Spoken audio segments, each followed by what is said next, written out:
Assalamualaikum warahmatullahi wabarakatuh. Bismillahirrahmanirrahim. Alhamdulillahirabbil alamin. Wa bihi nasta'in wa ala umurid dunya waddin. Wassalatu wassalamu ala asyrafil anbiya'i wal mursalin wa ala alihi wa sahbihi ajma'in, amma ba'du. Rabbi shrah li sadri wa yassir li amri wahlul 'uqdatam min lisani yafqahu qawli. Qalu subhanaka la ilma lana illa ma 'allamtana innaka antal alimul hakim. Yang kami hormati dan yang kami patuhi pimpinan Ansor PAJ Pucak Wangi, dan tak lupa kepada semua sahabat-sahabat Ansor, khususnya sektor Pucak Wangi yang kami banggakan, dan kepada kru yang bertugas pada sore hari ini kami ucapkan terima kasih.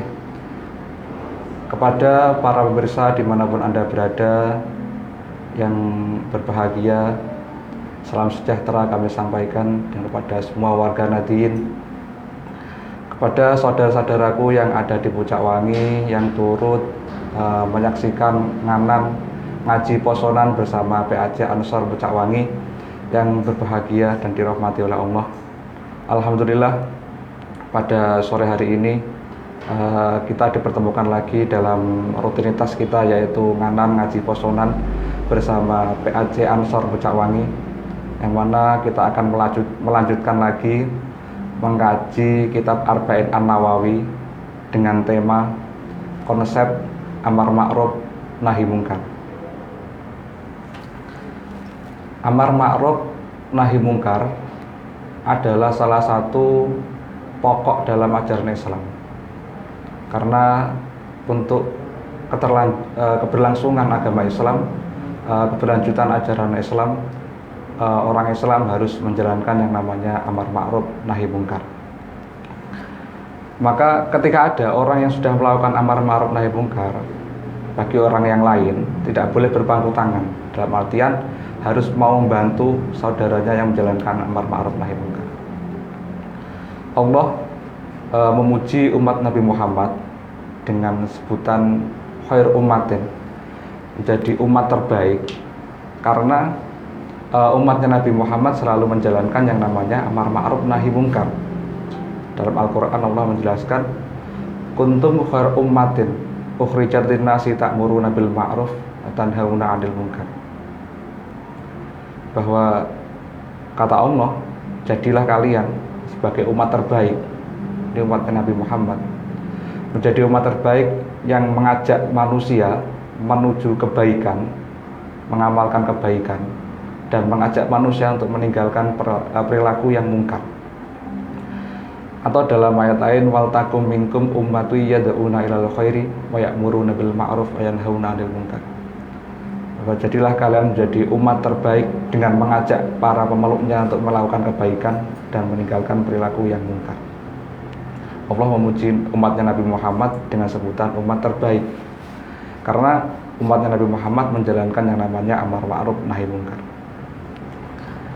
Dalam memahami amar ma'ruf nahi mungkar, yang perlu kita pahami adalah kita harus memahami amar ma'ruf nahi mungkar ini menjadi sebuah istilah yang utuh, menjadi satu istilah yang utuh.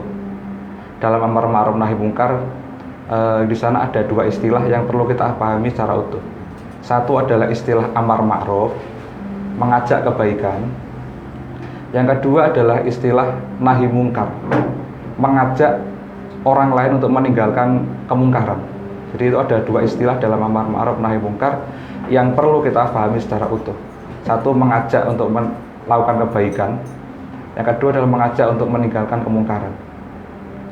Terkadang kita banyak yang gagal paham tentang prinsip amar ma'ruf nahi mungkar, memahaminya secara separuh. Kita mempunyai kesimpulan bahwa istilah amar ma'ruf nahi mungkar cuma tertuju pada perilaku mungkar saja, menghilangkan kemungkaran. Akhirnya yang muncul apa? Ketika kita melihat kemungkaran, justru ketika kita dalam menindaknya bukan atas dasar karena ingin mencari ridho Allah atau memuliakan agama Islam, tapi atas dasar kebencian dalam diri kita. Kita merasa geram melihat orang lain melakukan kemungkaran, kita merasa tidak terima ada orang lain melakukan kemungkaran. Akhirnya cara kita menindak bukan dengan cara yang baik, tapi dengan cara kebencian. Nah, ini yang keliru dalam memahami amar ma'ruf nahi munkar. Kalau kita pahami secara utuh istilah amar ma'ruf nahi munkar, yaitu amar ma'ruf mengajak kebaikan dan juga nahi munkar mengajak orang lain untuk meninggalkan kemungkaran, maka kita akan menyimpulkan sebuah kesimpulan bahwa amar ma'ruf nahi munkar adalah menjadi salah satu media dakwah atau sarana dakwah dalam Islam. Jadi amar ma'ruf nahi munkar itu adalah sarana dakwah, mengajak orang lain atau sarana dakwah dalam Islam. Sehingga kalau kita pahami bahwa amar ma'ruf nahi munkar adalah menjadi sarana dakwah, menjadi motif dakwah dalam Islam, maka yang mestinya menjadi dasar dalam amar ma'ruf nahi munkar adalah kasih sayang. Harus dengan kasih sayang dalam mengajak orang lain menjalankan kebaikan dan mengajak orang lain untuk meninggalkan kemungkaran, bukan dengan jalan kebencian. Kita tahu bahwa agama Islam adalah agama yang mengajak pemeluknya untuk menuju ke faham yang benar, mengajak pemeluknya untuk menuju ke keyakinan yang benar. Maka agama Islam sebagai agama yang mengajak, dasar dari agama Islam adalah rahmatan lil alamin, kasih sayang. Bagaimana amar ma'ruf nahi munkar, dasarnya adalah sama kasih sayang. Allah menjelaskan hal ini dalam Al-Qur'annya, wal mu'minuna wal mu'minati ba'duhum awliya'u ba'din, bahwa orang mukmin satu dengan orang mukmin yang lainnya, mereka itu saling mengasihi. Aulia saling mengasihi, saling menyayangi. Bentuk mukmin satu dan mukmin yang lainnya dalam mengasihi itu bagaimana? Mereka akan mengajak mukmin yang lainnya untuk melakukan kebaikan, amru bil ma'ruf, untuk melakukan kebaikan. Dan bentuk kasih sayang satu mukmin dengan mukmin yang lainnya tidak akan merelakan kalau ada mukmin yang lainnya menjalankan kemungkaran, melakukan hal yang dilarang. Itu adalah bentuk amar ma'ruf nahi munkar. Jadi dasarnya itu adalah kasih sayang. Maka semakin besar kasih sayang seorang mukmin dengan mukmin yang lainnya, cara mereka dalam menindak melakukan amar ma'ruf nahi munkar akan semakin halus, akan semakin santun, akan semakin sopan, akan semakin arif dan bijaksana. Kalau kasih sayangnya semakin besar. Mari kita mulai pengajian kita pada sore hari ini, kitab Arba'in An-Nawawi.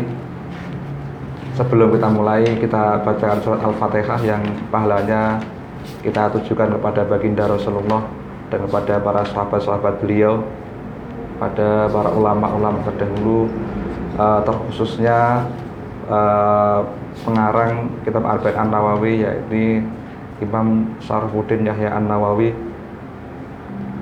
dan juga kepada pendiri Nahdlatul Ulama, para ulama Nahdlatul Ulama, dan pada guru-guru kita semua. Semoga kita mendapatkan barokah dari para beliau-beliau. Biniyatul ijabah wal qabul al-hadiniyah al-fatihah.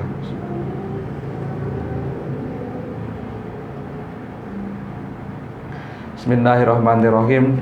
Mari kita mulai pengajian pada sore hari ini. Dalam hadis Arba'in itu ada salah satu hadis yang kerap sekali dijadikan dalil dalam amar ma'ruf nahi munkar. Ada satu hadis yang kerap sekali jadikan legalitas dalam menjalankan amar ma'ruf nahi munkar. Pada sore hari ini akan nanti kita bahas hadis tersebut, yaitu hadis yang diriwayatkan oleh Abi Sa'id Al-Khudri. Bismillahirrahmanirrahim. An Nabi Sa'id Al-Khudri radhiyallahu anhu qala sami'tu Rasulullah sallallahu alaihi wasallam yaqulu man ra'a minkum munkaran falyughayyirhu biyadihi fa in lam yastati fa bilisanihi fa in lam yastati fa biqalbihi wa dzalika at'aful iman. Rawahu Muslim. Hadis ini diriwayatkan oleh Abi Sa'id Al-Khudri. Beliau pernah mendengar dari Rasulullah bahwa Rasulullah bersabda, barang siapa yang salah satu dari kalian melihat kemungkaran, falyughayyirhu biyadihi, maka kewajibannya harus menghilangkan kemungkaran tersebut biyadihi. Biyadihi ini kalau kita maknai secara letterlek maka dengan tangan, tapi maksudnya bukan dengan tangan, tapi dengan tindakan. Kita menghilangkannya dengan tindakan. Fa'ilam yastati fabilisani. Kalau kita tidak bisa menghilangkan kemungkaran dengan sebuah tindakan, maka setidaknya kita menghilangkan kemungkaran tersebut dengan fabilisani, dengan lesan, dengan cara kita menasehati. Fa'ilam yastati fabiqalbi. Jika dengan tindakan kita tidak mampu, dengan lesan juga tidak mampu, maka cara kita menghilangkan kemungkaran adalah dengan hati kita. Dan ini termasuk bentuk dari iman yang lemah, menghilangkan kemungkaran dengan hati. Dari hadis ini kerap sekali dijadikan dalil legalitas dalam amar ma'ruf nahi mungkar, yang mana yang perlu kita kaji nanti untuk memahami konsep amar ma'ruf nahi mungkar. Akan saya simpulkan 3 poin dari hadis ini untuk kita memahami konsep amar ma'ruf nahi mungkar. Yang pertama adalah pelaku amar ma'ruf nahi mungkar.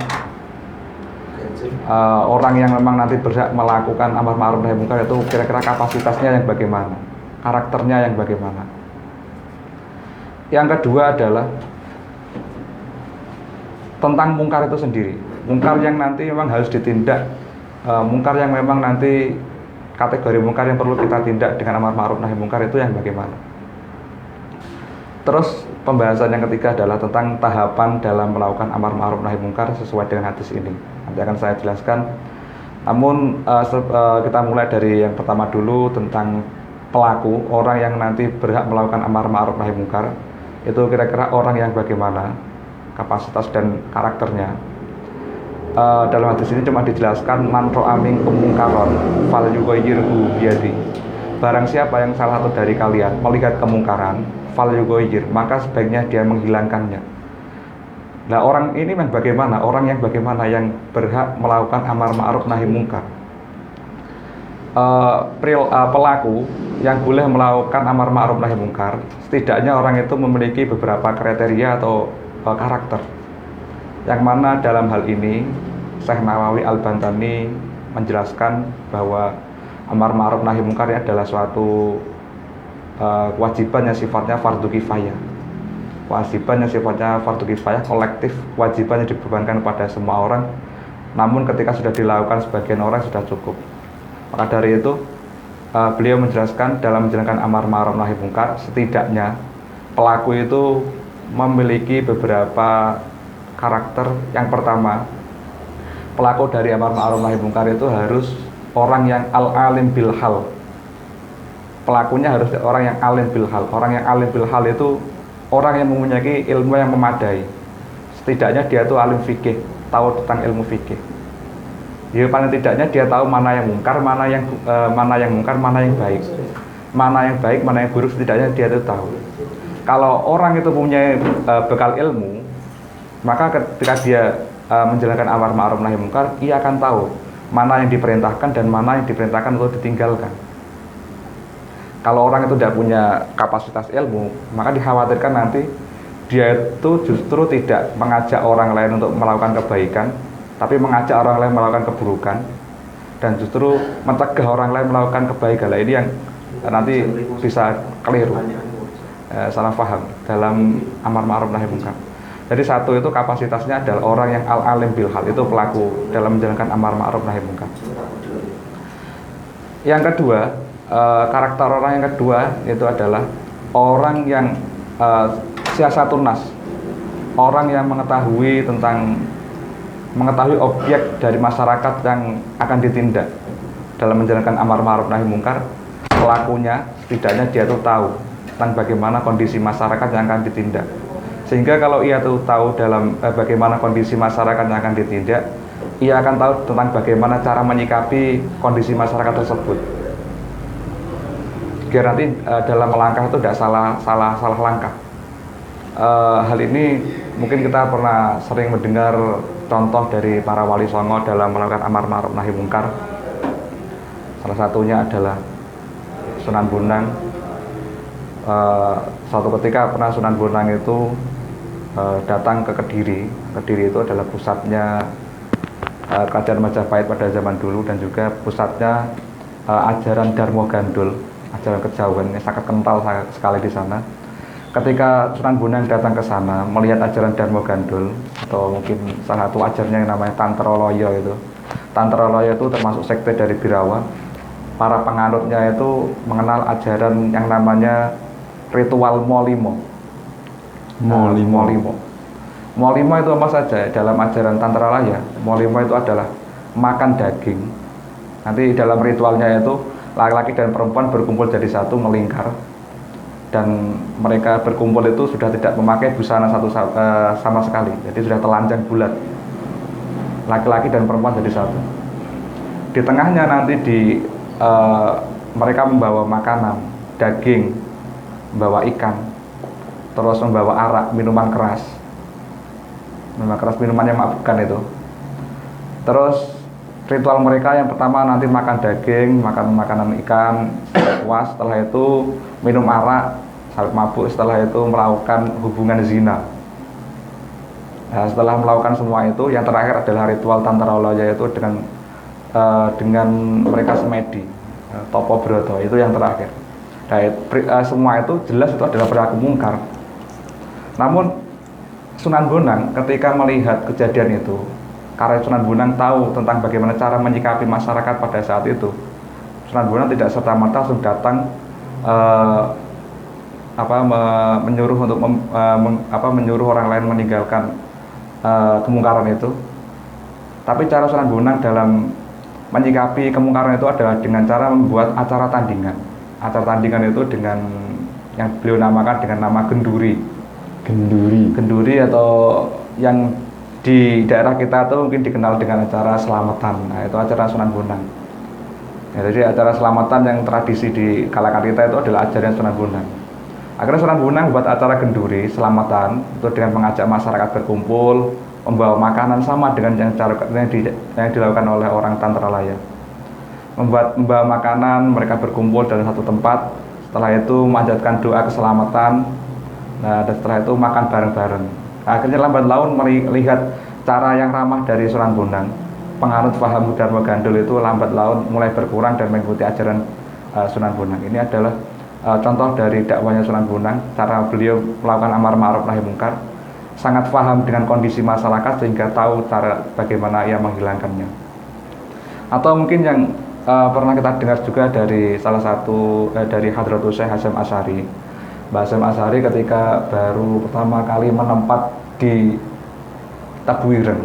Nah, Tebuireng itu dulu bukan tempatnya pesantren, dulu itu malah jadi gudangnya penjudi. Para preman itu jadi Tebuireng, malah tempatnya penjudi.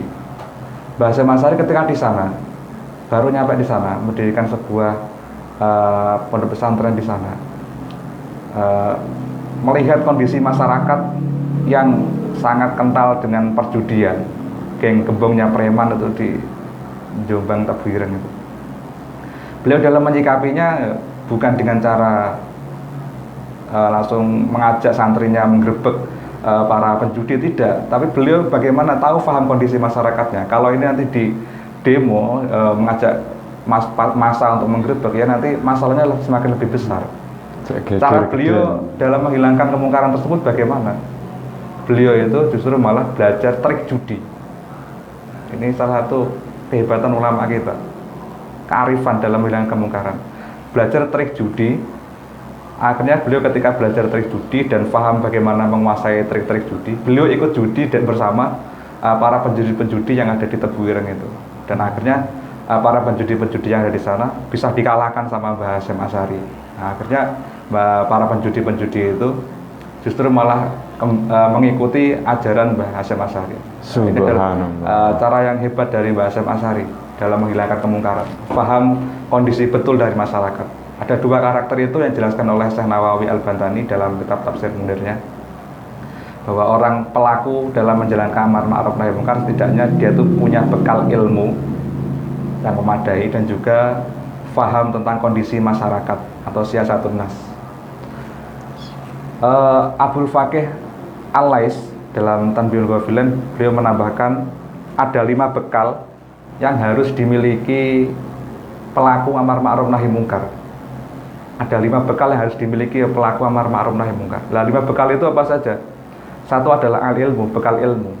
Tadi sudah saya jelaskan bahwa setidaknya pelaku itu harus mempunyai ilmu. Yang kedua adalah maksud dalam menjalankan amar ma'ruf nahi munkar itu harus karena Allah, atas dasar untuk mendapatkan ridhonya Allah atau untuk mengagungkan agama Islam. Bukan atas dasar kita menghilangkan kemungkaran itu atas dasar kebencian, mungkin yang sering kita lihat. Kalau kita dasarnya atas karena Allah, itu maka cara yang akan kita pakai juga akan dengan cara yang baik, bukan dengan cara kita mengoyak-ngoyak, mengobrak-abrik tempat kemungkaran. Lah ini bukan cara yang baik. Terus bekal yang ketiga yang dimiliki oleh pelaku amar ma'ruf nahi munkar harus mempunyai sifat syafaqah. Sifat syafaqah itu kasih sayang atau tawadud, sangat kasih sayang sangat dalam. Dalam menjalankan amar ma'ruf nahi munkar, pelaku harus mempunyai sifat syafaqah atau saling mengasihi atas dasar kasih sayang tadi. Karena Allah mengingatkan kepada Nabi Muhammad ketika Nabi Muhammad mendakwakan Islam pada kaumnya, pada umatnya, walakunta faddan ghalidzan qalbi lan faddu min haulik. Ketika kamu menjalankan dakwah kepada para manusia, mengajak manusia melakukan kebaikan, cuma kamu punya sifat karakter yang keras, karakter hati yang kasar, maka orang bukan malah mengikuti ajaran kalian, tapi justru malah semakin menjauh dari kita. Betul. Jadi sifat yang harus kita pakai dalam dakwah itu adalah dalam amar ma'ruf nahi munkar adalah syafaqah atau tawadud, kasih sayang. Bahkan Nabi Musa dan Nabi Harun ketika diutus oleh Allah untuk menemui Raja Fir'aun, kata Allah itu faqula lahu qaulan layyina, ajaklah Fir'aun itu menuju memeluk agamamu dengan qaulan layyina, kata-kata yang bagus, kata-kata yang baik, yang santun. Padahal itu yang diajak dari Raja Fir'aun, sudah jelas itu, sudah mungkarnya, sudah luar biasa. Tapi Nabi Musa dan Nabi Harun diperintahkan oleh Allah ketika mengajak orang lain untuk menuju agama Islam itu dengan qaulan layyina, dengan bahasa yang bagus, bahasa yang baik, bukan dengan jalan yang kasar, yang kekerasan. Sebenarnya kita itu kalau pengen dakwah yang baik, yang harus kita tiru itu adalah calo bis itu dalam itu sebagai contoh dakwah yang baik. Orang calo itu dalam menawarkan fasilitas bisnya itu luar biasa. Atau mungkin kayak orang yang suka menawarkan barang dagangan dengan mempromosikan sifat yang berlebihan dari barangnya, itu kan juga salah satu contoh cara dakwah yang baik. Katanya calo itu yang di terminal itu, supaya bisnya itu dinaiki orang, cara yang dipakai itu sangat luar biasa halusnya untuk menawarkan, untuk mengiming-imingi para penumpang. Kamu naik bis saya, nanti bis saya itu full AC, full musik, terus bis saya itu nanti makan di restoran dan sebagainya, lewat tol, pokoknya nyaman lah ikut bis saya. Itu para calo-calo dalam menawarkan bisnya seperti itu, bukan dengan cara memaksa. Kamu ikut bis saya, kalau nggak mau bis saya nanti saya bunuh. Ya ini cara salah satu contoh yang keliru. Dan seperti itu kita harus mencontoh dari calo. Kita dalam dakwah mengajak orang lain untuk melakukan kebaikan dalam amar ma'ruf nahi munkar. Kita tuh contohnya harus calo, harus dengan cara yang baik, dengan cara yang santun. Bagaimana agar orang lain itu mau meninggalkan kemungkaran dan melakukan kebaikan. Terus bekal yang ketiga, yang keempat yang harus dimiliki oleh pelaku amar ma'ruf nahi munkar adalah saburan dan haliman, harus sabar dan bijaksana, arif. Dan yang kelima, bekal yang harus dimiliki oleh amar ma'ruf nahi munkar adalah amalan. Setidaknya dia sebelum melakukan amar ma'ruf nahi munkar memerintahkan orang lain melakukan kebaikan dan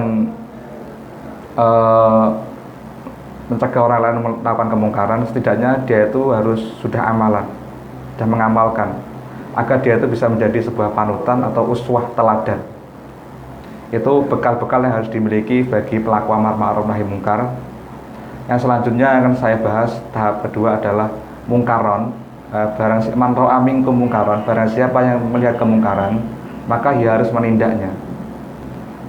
Yang dikategorikan sebagai perilaku mungkar itu yang bagaimana? Apakah perkara yang menyimpang dari ajaran syariat, atau mungkin juga yang dikatakan mungkar itu perilaku yang melanggar norma masyarakat, itu juga termasuk perilaku mungkar. Ada satu keterangan yang menjelaskan tentang mungkar. Mungkar itu apa? Mungkar adalah wal mungkaru didul ma'ruf. Mungkar itu adalah kebalikan dari sebuah hal yang baik. Itu mungkar. Wa kullu ma qabahahu asyar'u wa harramahu wa karihahu fahuwa mungkar. Jadi kemungkaran yang bisa kita tindak dalam rangka amar ma'ruf nahi mungkar adalah sebuah perkara yang dianggap buruk oleh syariat Islam, bisa berupa perkara yang haram atau bisa perkara yang makruh. Jadi kalau kita melihat ada orang melakukan keharuman atau kemekruhan, maka kita bisa menindaknya, mengingatkannya dalam rangka amar ma'ruf nahi mungkar. Jadi poinnya dua, perilaku yang diharamkan dan juga yang dimakruhkan. Cuma Imam Ghazali itu menambahkan bahwa kemungkaran itu tidak hanya perkara yang diharamkan oleh syariat dan dimakruhkan oleh syariat. Beliau menambahkan juga hal yang semakna dengan haram dan makruh, maka itu juga termasuk perilaku mungkar. Hal yang semakna dengan haram dan makruh itu yang bagaimana? Maksudnya semakna dengan haram dan makruh, ini saya contohkan gini. Ketika ada orang gila, kita tahu orang gila itu sudah tidak terkena hukum Islam. Mau melakukan apa saja itu sudah bebas. Karena lagu itu wong edan itu bebas. Orang gila, wong edan itu sudah tidak terkena tanggungan hukum Islam. Mau melakukan kemaksiatan apapun tidak terkena dosa. Tapi kalau kita melihat ada orang, misalnya ada orang gila, wong edan, orang gila melakukan zina, meskipun dia tidak terkena hukuman haram, tapi perilaku yang dilakukan sudah termasuk contoh dari perilaku yang haram dan makanya semakna dengan keharaman. Maka Imam Ghazali menambahkan mungkar yang perlu kita tindak dalam amar ma'ruf nahi mungkar itu tidak hanya perkara yang haram dan makruh, tapi perkara yang semakna dengan haram. Nah itu tadi saya contohkan. Terus syarat kemungkaran yang bisa kita tindak dalam rangka amar ma'ruf nahi mungkar, di sini ada 3 syarat kemungkaran itu bisa kita tindak dalam rangka amar ma'ruf nahi mungkar. Yang pertama syaratnya adalah kemungkaran yang sifatnya sudah mujma' alaih, disepakati oleh semua ulama bahwa itu adalah perilaku mungkar. Contohnya kayak mencuri, itu semua ulama sepakat kalau mencuri itu hukumnya haram. Contohnya zina itu juga sepakat, ulama sepakat kalau zina itu hukumnya haram. Jadi kemungkaran yang harus kita tindak itu syaratnya yang pertama adalah kemungkaran yang sudah disepakati oleh semua ulama, sepakat bahwa itu adalah haram. Makanya ada kaidah dalam fikih itu la yungkaru al-muhtalafu fi walakin yungkaru al-mujma' alaih. Satu hal yang harus kita ingkari tindak dalam amar ma'ruf nahi mungkar adalah kemungkaran yang sudah disepakati oleh ulama, bukan kemungkaran yang masih diperselisihkan hukumnya oleh para ulama. Ada perbedaan pendapat di antara ulama. Saya contohkan gini, kalau contoh kayak zina, kayak mencuri itu sudah sepakat, ulama sepakat kalau itu haram. Kalau kita melihat ada orang mencuri, korupsi, kita melihat korupsi, ya kita harus tindak dalam rangka amar ma'ruf nahi mungkar. Tapi kalau sebuah hal yang masih diperselisihkan hukumnya oleh para ulama, kita tidak bisa melakukan amar ma'ruf nahi mungkar, meskipun menurut keyakinan kita adalah itu haram, itu adalah mungkar. Contohnya, saya contohkan gini, dalam hal fikih itu ada contoh nabit. Nabit itu adalah minuman yang memabukkan, tapi tidak terbuat dari perasan anggur. Kalau khamr itu kan minuman yang memabukkan yang terbuat dari perasan anggur, arak, minuman yang memabukkan. Nah, dalam istilah fikih itu juga ada nabit. Nabit itu minuman yang memabukkan, tapi tidak terbuat dari perasan anggur. Nah, ini hukumnya bagaimana? Dalam Al-Quran diharamkan hanya khamr. Khamr itu adalah minuman yang terbuat dari perasan anggur dan memabukkan. Lantas kalau ada minuman yang lain yang tidak terbuat dari perasan anggur tapi memabukkan, hukumnya bagaimana? Kalau dari mazhab Syafi'iyah, nabit atau minuman yang memabukkan yang tidak terbuat dari perasan anggur menghukumi haram karena memiliki sifat yang sama dengan khamr, yaitu sama-sama memabukkan. Tapi mazhab Hanafiyah, dari pendapatnya mazhab Hanafiyah berpendapat lain. Kalau dari mazhab Hanafiyah, nabit atau minuman yang memabukkan tapi tidak terbuat dari perasan anggur, hukumnya tidak haram karena yang diharamkan adalah khamr. Khamr itu harus terbuat dari perasan anggur. Meskipun mempunyai sifat yang sama-sama memabukkan, tapi karena tidak terbuat dari perasan anggur, kalau dari mazhab Hanafiyah ya tidak termasuk dari khamr, sehingga orang yang minum nabit, minum minuman yang memabukkan yang tidak terbuat dari perasan anggur, menurut mazhab Hanafiyah tidak haram. Maka dari itu kalau kita melihat ada orang meminum nabit atau minuman yang mabukkan tadi, yang tidak terbuat dari perasan anggur, dan dia adalah dari madzhab Hanafiyah, kita tidak boleh mengingkarinya, kita tidak boleh menindaknya dalam rangka amar ma'ruf nahi mungkar. Kecuali nanti kalau yang melakukan dalam madzhab Syafi'iyah sendiri, ada orang si A ini madzhabnya Syafi'iyah, minum nabit, ya kita harus menindaknya, karena menurut keyakinan kita dan keyakinan si A, itu adalah hal yang dimungkarkan. Beda nanti kalau misalnya yang meminum adalah orang yang bermadzhab Hanafiyah, kita Syafi'iyah, si A misalnya madzhabnya Hanafiyah minum nabit, ya kita tidak bisa menindaknya dalam rangka amar ma'ruf nahi mungkar, karena itu tidak bisa statuskan sebagai hal yang mungkar. Menurut fahamnya, keyakinannya, mengikuti madzhab Hanafiyah, hal yang diminum adalah bukan hal yang memabukkan, bukan hal yang diharamkan. Jadi syarat pertama mungkar yang bisa kita tindak itu adalah kemungkaran yang sifatnya mujma'alah, yang sudah disepakati oleh para ulama. Terus kemungkaran yang kedua, syarat dari kemungkaran itu harus yang sedang terjadi. Kemungkaran memang sudah terjadi, sedang terjadi pada saat itu kita melihat.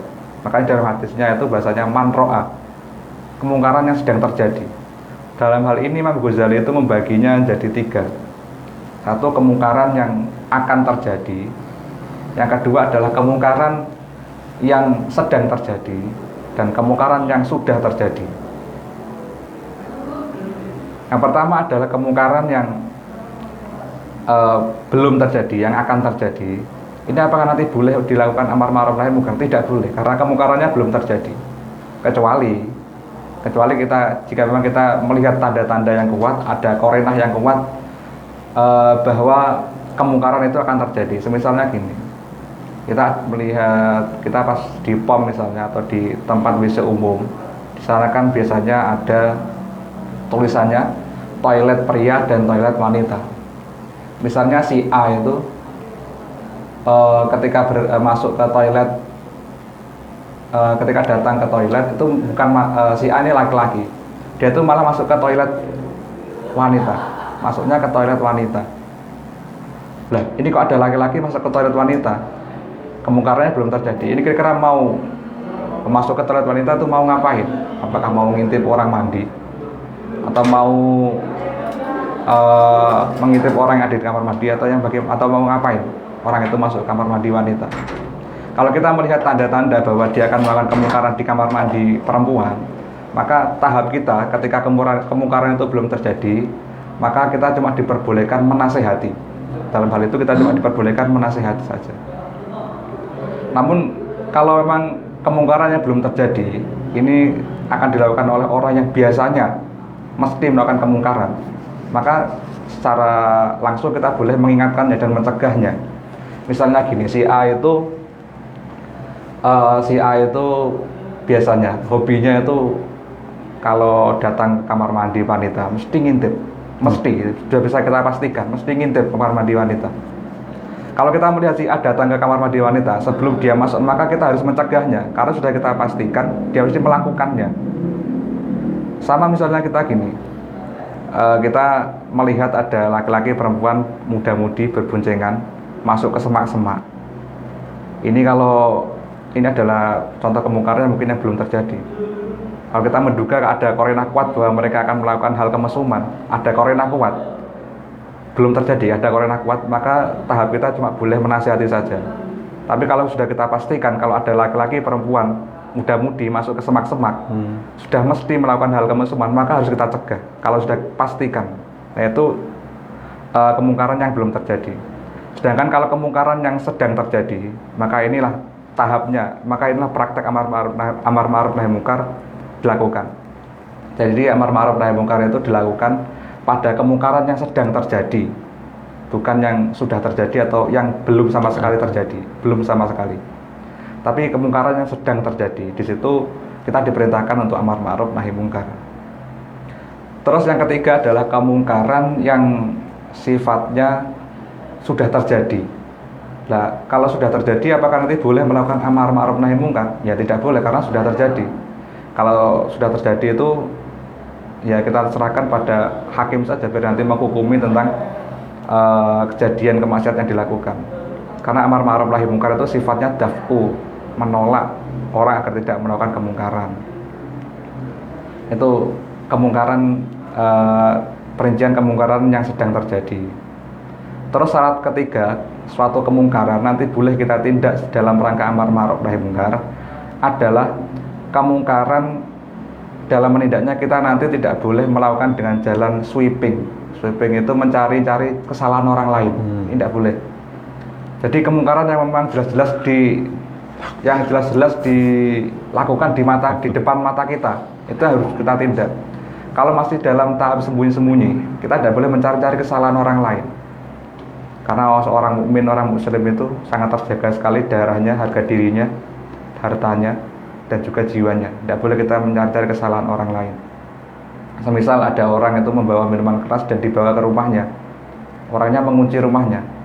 Ya kita tidak boleh mengintip-ngintip rumahnya. Wah paling itu nanti mau minum khamr.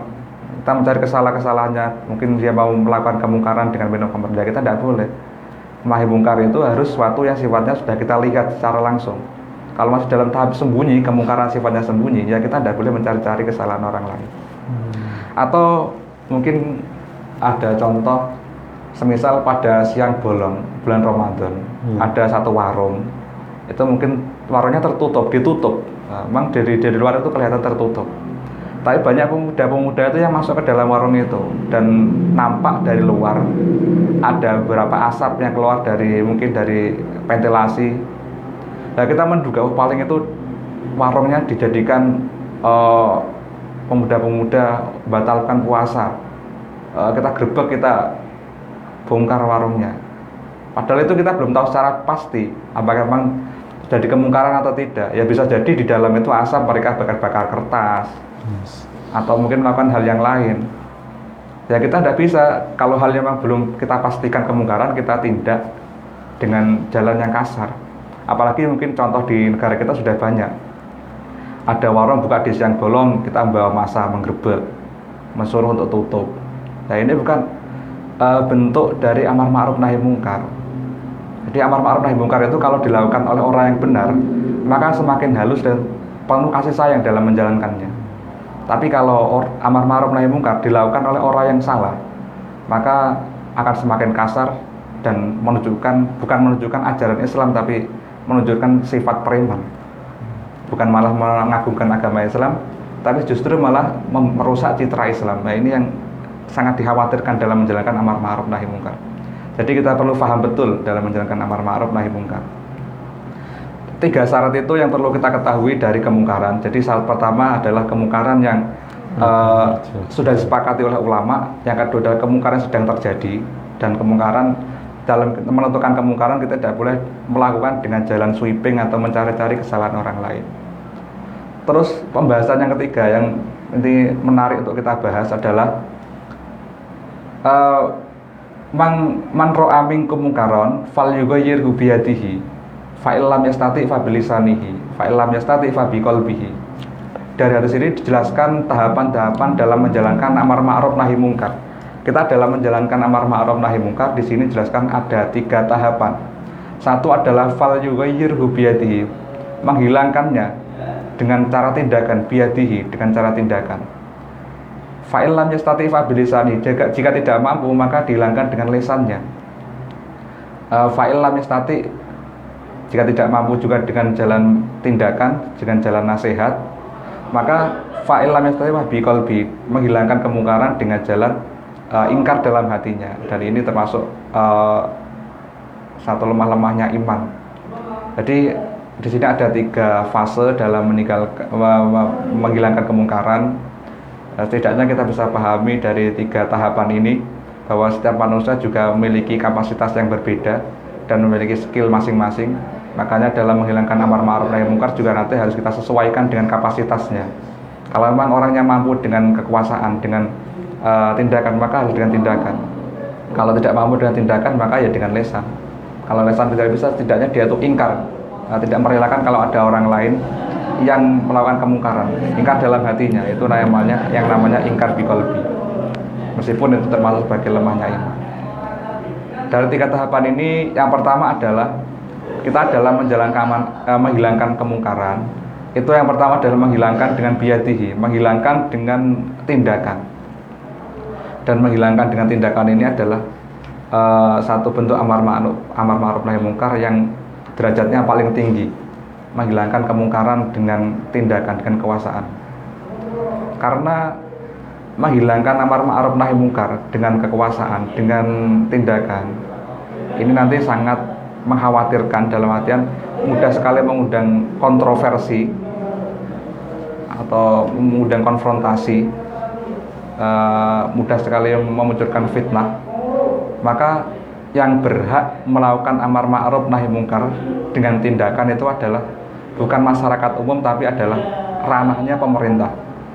Jadi yang boleh melakukan amar ma'ruf nahi munkar dengan jalan tindakan, menindak, itu adalah ranahnya pemerintah, bukan masyarakat umum.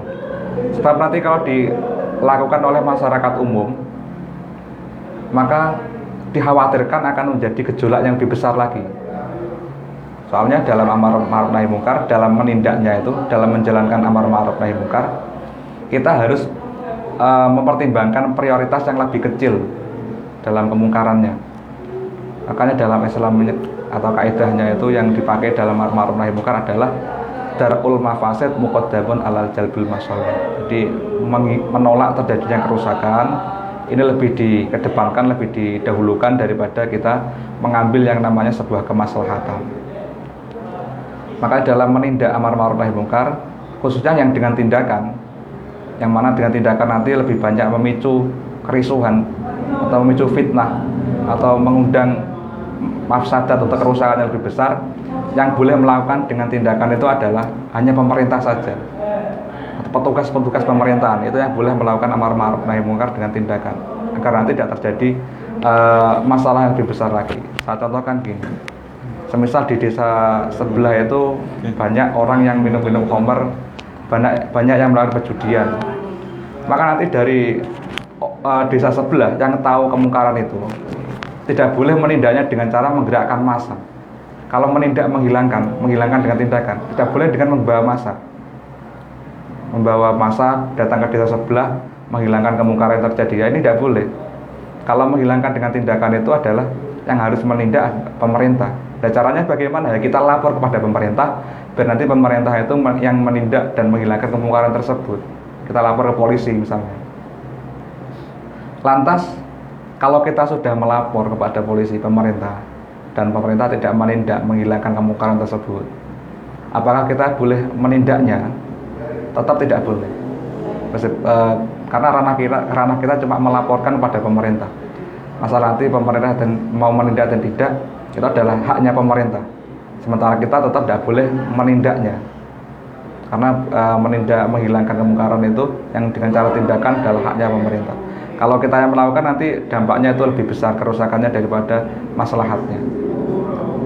Terus yang perlu kita buat catatan dalam melakukan amar ma'ruf nahi munkar dengan sebuah tindakan, mungkin dengan cara kita menyita minuman keras atau menyita obat-obatan terlarang yang sedang dilakukan, atau mencegah orang lain untuk tidak melakukan kemungkaran. Yang harus dijadikan catatan itu adalah tidak boleh melakukan kerusakan, merusak barang dalam amar ma'ruf nahi munkar. Dalam menindak, dalam menghilangkan kemungkaran tidak boleh merusak barang-barang dalam yang ada dalam praktek amar ma'ruf nahi munkar. Semisal kita membawa massa atau ada sebuah pemerintahan menggerebek karaoke misalnya atau lokalisasi, ya nanti tidak boleh dalam menghilangkannya itu dengan cara kita mengobrak-abrik tempatnya, memecahkan kaca, membakar barang-barang yang ada, memecahkan minuman keras, botol-botol minuman keras. Kita tidak boleh dengan cara yang demikian, itlaf atau merusak barang-barang yang tidak bersangkutan dengan kemungkaran, itu tidak boleh.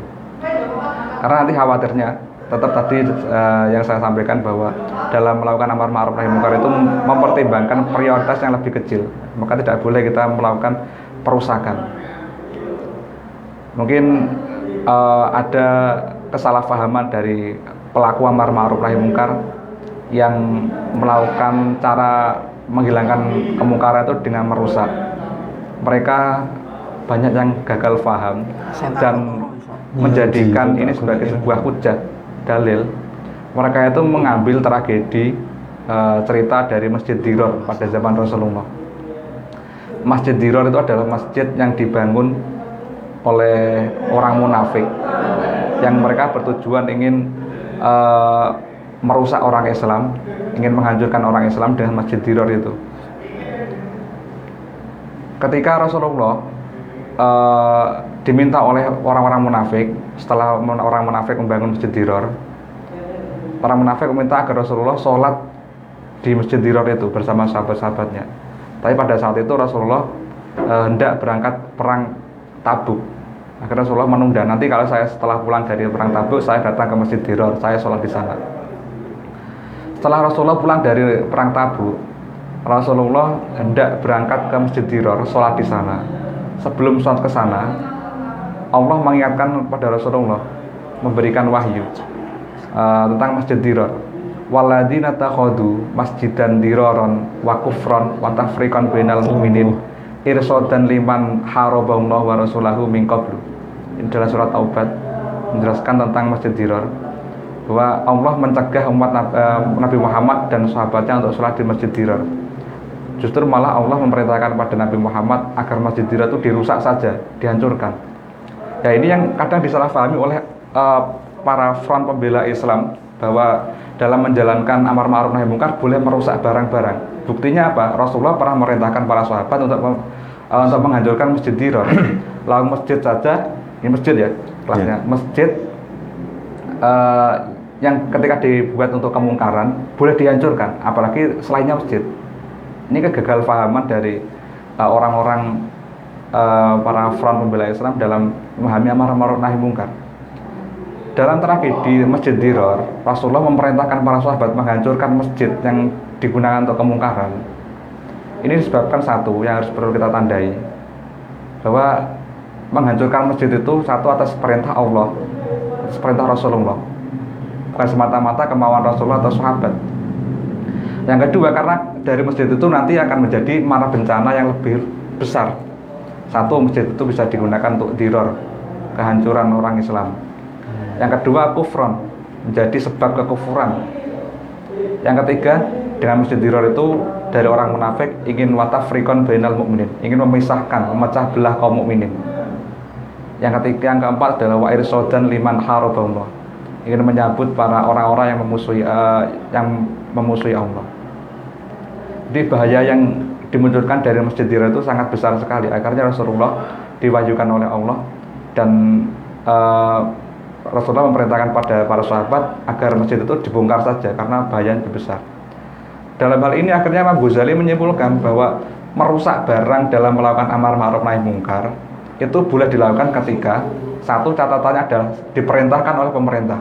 Misalnya polisi ketika mau menghilangkan kemungkaran, menghilangkan kemungkaran, dan pemerintah memperbolehkan, nanti boleh kamu merusak barang-barang yang ada di sana, maka tidak apa-apa, dengan tujuan maslahat. Yang kedua adalah dalam melakukan amar ma'ruf nahi munkar boleh merusak barang ketika memang dengan itu menjadi salah satu jalan satu-satunya dalam menghilangkan kemungkaran. Misalnya minuman keras ini tidak bisa kita hilangkan kecuali dengan kita merusak botolnya juga. Ya, maka kita merusak botolnya tidak apa-apa. Tapi kalau kita bisa keluarkan minuman kerasnya tanpa merusak botolnya, tidak boleh. Yang ketiga adalah barang tersebut bersangkutan langsung dengan kemungkarannya. Tiga hal itu yang nanti kita diperbolehkan merusak barang-barang yang memang berkaitan dengan amar ma'ruf nahi munkar. Ini dalam kita menindak amar ma'ruf nahi munkar. Jadi harus hati-hati, tidak boleh kita merusak barang-barang yang ada. Terus fase yang kedua, fa'il lam yastati fabilisanihi. Kalau memang kita tidak mampu menghilangkan kemungkaran dengan tindakan, dengan kekuasaan, maka kita harus menghilangkan kemungkaran itu dengan cara lisan. Dengan cara lisan itu nanti juga ada tahap-tahapannya. Yang pertama adalah dalam menjalankan amar ma'ruf nahi munkar dengan lisan, nasihat. Ini tidaknya ada beberapa tahapan. Satu adalah tahapannya dengan cara kita memperingatkan, at-ta'rif, memberi pengertian. Kita peringatan dulu bahwa yang kamu lakukan ini suatu hal yang dilarang, tidak boleh. Kita berikan pengertian dulu dengan cara yang baik juga, dengan cara yang halus. Tidak boleh kita langsung membentak-bentak dengan cara yang kasar. Atau justru malah dia tidak akan mengikuti dengan apa yang kita sampaikan, justru malah akan semakin menjauh. Atau ada makalah itu gini, innar rifqa layakunu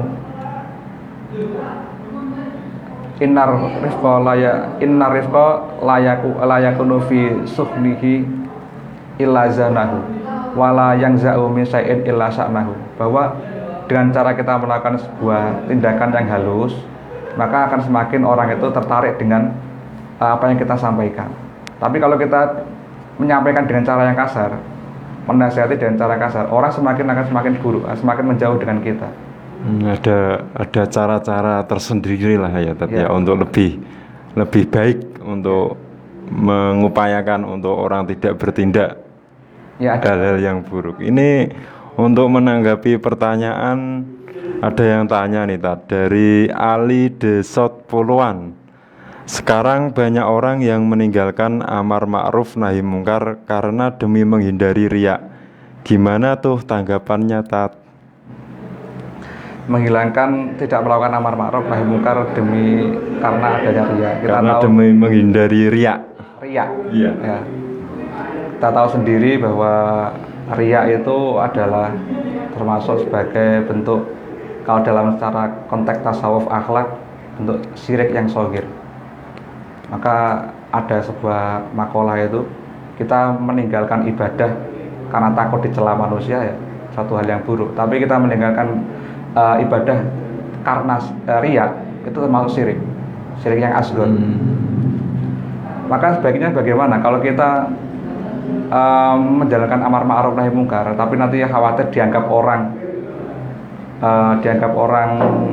yang sok peduli dan bagaimana yang bagaimana. Tetap kalau cara saya pribadi, tetap kita mempertimbangkan prioritas yang lebih maslahat. Dalam artian tidak apa-apa kita melakukan amar ma'ruf nahi mungkar meskipun nanti kita khawatir riya atau akan dianggap orang lain sebagai orang yang sok peduli tentang Islam.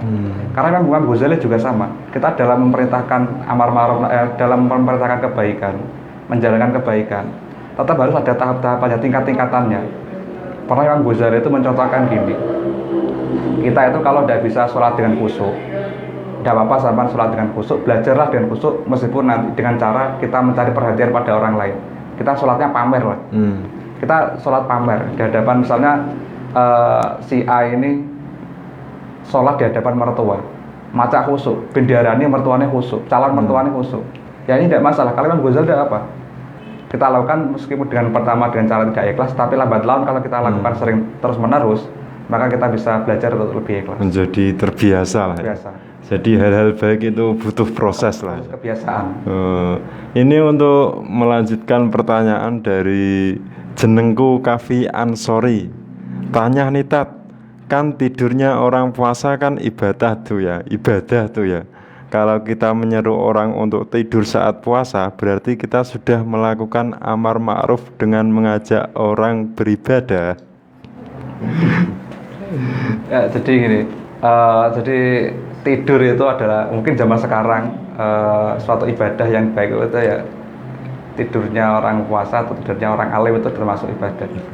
Jadi saya tuh punya gagasan gini, kepengennya malaikat itu dalam mencatat riwayat hidup manusia harus menggunakan dengan cara teori usul fikih.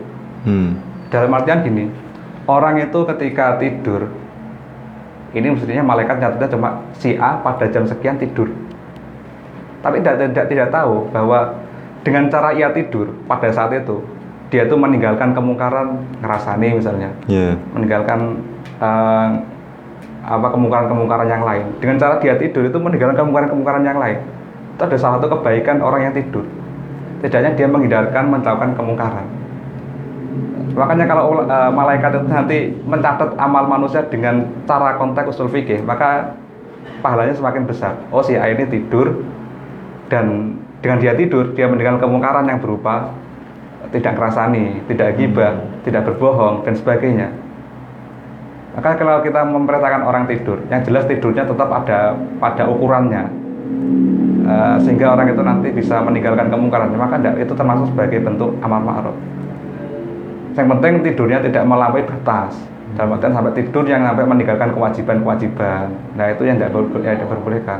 Artinya jangan sampai dijadikan alasan lah untuk tidak. Atau tidur yang sampai meninggalkan hak-hak yang perlu dilakukan. Misalnya waktunya belajar dia tidur, ya itu yang tidak boleh.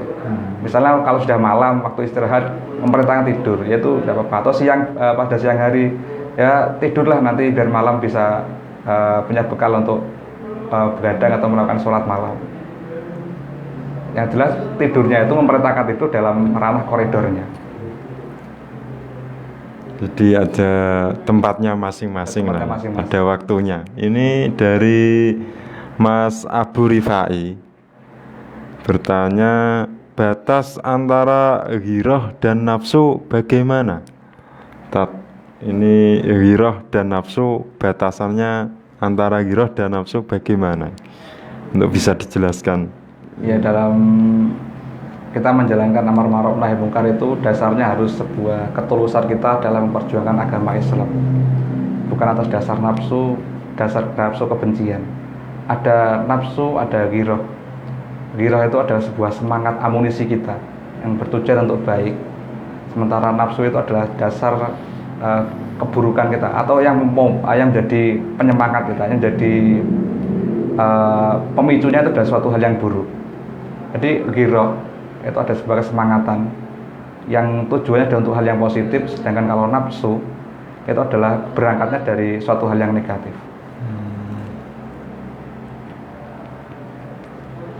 Jadi ghirah berangkat dari hal-hal baik, kalau nafsu berangkatnya dari yang memicu adalah hal yang negatif. Hal-hal yang negatif untuk nafsunya ya. Ya.